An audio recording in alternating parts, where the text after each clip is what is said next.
Those inside Moss's barrier were hard to find out what was going on outside. Even so, even though they didn't know the details of the battle, they somehow thought Testarossa would win. Part of it was that he couldn't imagine Testarossa losing, and part of it is because he felt a fundamental fear from the white darkness filling the outside world. Moss and so on are especially prominent. Crap. Testarossa-sama, you're really angry. Before it was completely closed off, he was able to briefly sense it, but Testarossa was covered in wounds all over her body. It seems she has properly recovered, but that doesn't mean everything is okay. The problem is that a wound has been inflicted on the proud White Queen's body. That means that Twilight's attack is touching Testarossa's body. If Testarossa were only using magic, such a situation would never arise. She would maneuver in a way that prevents anyone from getting close to her, by launching one-sided attacks from a distance. However, that doesn't seem to be the case at the moment. Was Twilight's skillful fighting style enough to make him abandon Testarossa's pride? Even so, it was an unbelievable event for Moss. If his opponent had been a dragon species like Velzard, he would have been able to hold back. However, the opponent is a god ancestor. Although they are feared as one of the ancient gods, as a member of the seven rulers, Testarossa does not see them as someone deserving of respect. Well, I admit you're strong, but Testarossa-sama isn't really good at hand-to-hand combat. I'm not good at it either, you know. Well, I'm not good at it. Rain in misery reacted to Moss's murmured words. Sokka maintained her silence, but there was a complicated state of mind behind it. I'm good at fighting, but I'm weaker than those who say they're bad at fighting. It was a blunt story, but sadly, it was the truth. The conversation continued, leaving Sokka's sorrow behind. But it's strange. What do you mean? Moss thought for a moment to explain what was wrong, then put it into words. Testarossa-sama is skilled in defense. Of course, I'm not kind enough to fight in the opponent's area of expertise, so the current situation itself seems unnatural to me. As a matter of fact, Testarossa had gone along with the fighting. She also used magic, but she had dealt with Twilight's attacks to stay where she was.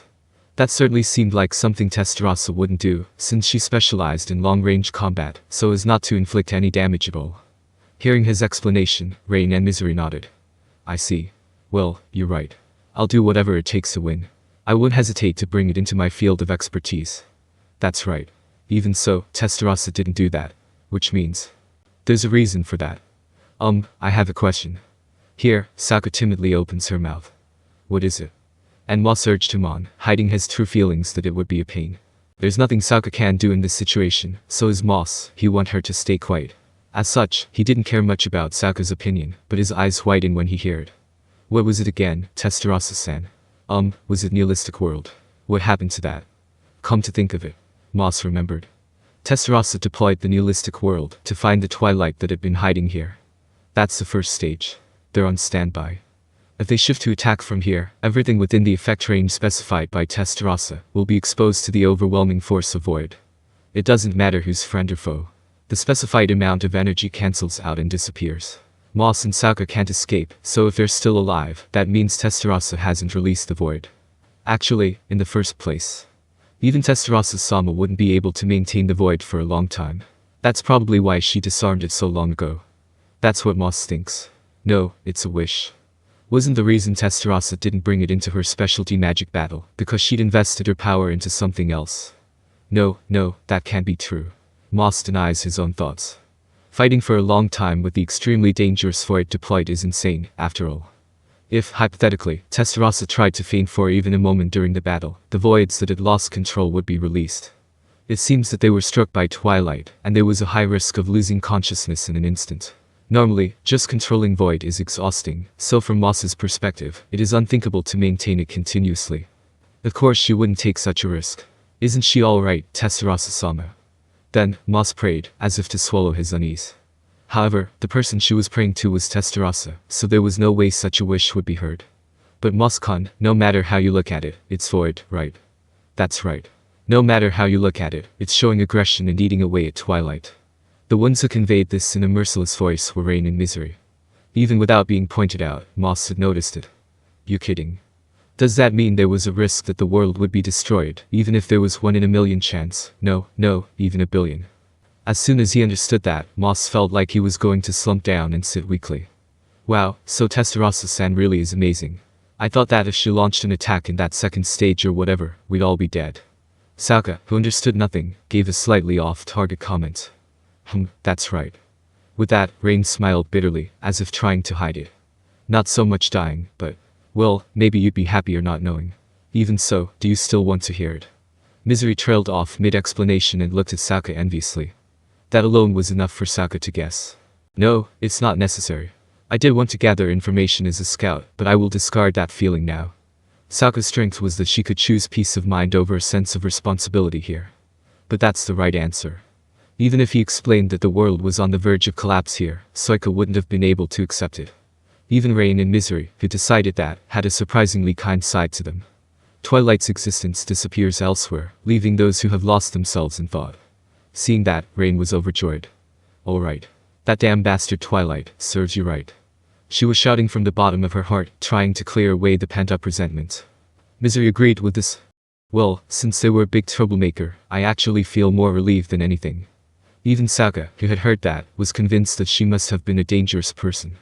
Everyone's tension had dissipated from the sense of relief that the crisis had passed. Alright. Since I am tied with Testarossa, it wouldn't be an exaggeration to say that I have effectively defeated Twilight. I feel as though I've fulfilled one of my long-held desires, and it feels truly refreshing. And so on. Even though she hadn't done anything like Rain, she even interpreted it in a way that was quite convenient for her. However, the problem hadn't been resolved yet. Velzard, their original objective, is still alive and well, and this land is still covered in a white closed-off world. As if to remind them of that again, the fierce battle between Guy and Velzard began to move in earnest. The void is filled with the white and red aura energy intersecting. The immense energy, capable of devouring even entire galaxies, was contained within that small mass. Just a collision alone would cause massive destruction, but since the land is protected, it only results in a blizzard raging wildly. Guy's attacks had no effect on Velzard. Because he wasn't serious. Guy knew everything. Testarossa's victory, and the blockhead's nonsense. And even the change in Velzard, his enemy. When there was a third party, they noticed halfway through and were always on alert. It was difficult to investigate while dealing with Velzard, but in the end, Testarossa uncovered their identity. Moreover, right now, she had very carefully taken them down. With this, he could finally focus on Velzard. Still, Twilight, huh? That means I don't think he died from that thing. I bet he's still inside Velzard. Guy guessed as much. And that Testarossa had probably noticed, too. Testarossa is a fearsome person that even Guy acknowledges. In the name of the White Queen, she showed a terrifying and unparalleled power that was worthy of her title. According to conventional common sense, voids cannot be controlled. Once released, all beings trapped within the area of effect of the Nihilistic world should be consumed. However, Testarossa had manipulated it perfectly, obliterating only Twilight. Even from Guy's point of view, this was a surprising phenomenon. And only Guy had noticed. That what Testarossa had done had been a much more difficult, outrageous technique. Testarossa took her time, using void to create a cage. She sealed Twilight inside it, cutting off the connection to the outside of the cage. At the moment when white flare burned everything to ashes, they must have observed the movement of the information particle and confirmed and grasped the location of the true body inside Velzard. Guy had done the same, which was why he correctly understood the meaning of Testarossa's actions. What a terrifying move. If I'd let my guard down, I might have lost too. Or so he thought, thinking about the impossible. Guy would never let his guard down, so it was just a fantasy. In any case, there was no doubt that he needed to reevaluate the threat level of Testarossa, but that was something he could think about later. Right now, stopping Velzard came first. Guy, you understand, don't you? Isn't that obvious? Well, that's fine. I will rest, so may I leave the rest to you. Ah. You're going to leave the void that is covering Velzard as it is, right? Fufufu, it can't be helped. I'll let you borrow it. With those words, Testarossa descended to the ground. Although they would never admit it due to their pride, they likely had no magic left to even float in the air, already completely exhausted. Guy saw through this, but he was not so tactless as to point it out. On the contrary, they are even making unreasonable requests. Testarossa was certain that the main body of Twilight was within Velzard, so she had surrounded her body with void, effectively erasing information from the information particles, and preventing the regeneration of Twilight. Guy had asked to leave that behind. This meant that he wanted the void to be maintained as it was, continuously. Testarossa lightly accepted the offer, calling it a debt, but it was a back and forth precisely because they had a certain trust in each other. With that, there was no longer any fear of Twilight getting in the way. Guy grinned and faced Velzard. They had been fighting for several dozen hours, but neither of them had been serious. But this is where the real battle begins. They've done more than enough small fry, so next time, they're going to land a blow that could be fatal. Well, I probably won't die from this. While thinking that, he delivered a palm strike. Unsurprisingly, Velzard parried it with a compassed expression. Tisk, even my Calamity Claw is being nullified. The strike unleashed by Gi, Calamity Claw, contaminates the enemy's insides by introducing infection-type destruction particles at the point of contact. The impact is greater on the mental state than on the physical body, and even grazing the enemy is enough to mentally corrupt them. It is a highly effective attack against mental life forms, one of the most extreme and lethal kinds. It was the first technique he'd used to kill someone without taking a direct hit. And yet, it didn't work on Velzard. Everything that touched Velzard would be fixed in place in an instant.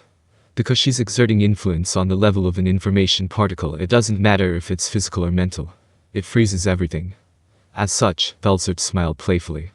That's not obvious. Shall we clash swords more and more? Hearing that made Gi feel a little fed up. How long is she going to hold a grudge? Gi thought, you haven't changed since we first met. And at the same time, he comes to realize that possibility.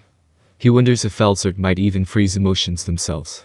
If that were the case, it would be troublesome. Because the harder it is, the more vulnerable it is to unexpected impacts. Now that it has been revealed that Twilight resides in Velzard's spirit, Gi recognized that the situation was one that allowed no room for assumptions.